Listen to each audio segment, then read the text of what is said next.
هذا هو الكاطو اللي يخلص لك قبل العيد. ماذا بك من دوك تشوفي لو كاش تخنه تخبيه فيها اذا ديسيديتي تخدميه. العجينه نسحقوا 2 حبات بيض بدرجه حراره الغرفه، 250 غرام مارغرين، نزيدوا لهم باكي فلون وثلث كاس سكر كلاص، نخلطوهم مليح ونزيدوا لهم كاس غير ربع مايزينا وزوج مغارف كاكاو. الفرينه عندكم ميزانكم مع كيس خميره الحلويات بوزن 10 غرامات. العجينه لازم تبقى طريه على تاع الصابلي.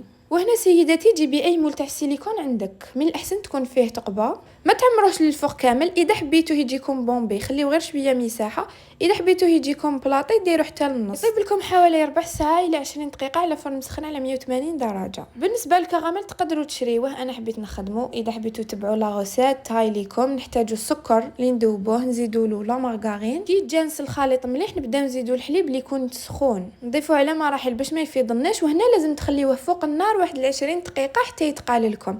نخلطوه بالميكسور ونزيدوا له الملح، ما تنساوش خليوه حتى يبرد مليح ويشد روحه. نديروا الكراميل فوق الكاطو، نغطسوه في الكاوكاو اللي يكون محمص مليح ونحطوه في المجمد نص ساعه حتى يحكم روحه.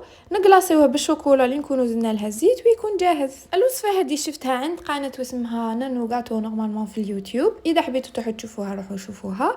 وما بقى عليا غير نقول لكم تلاقاو في الوصفه الجايه ان شاء الله.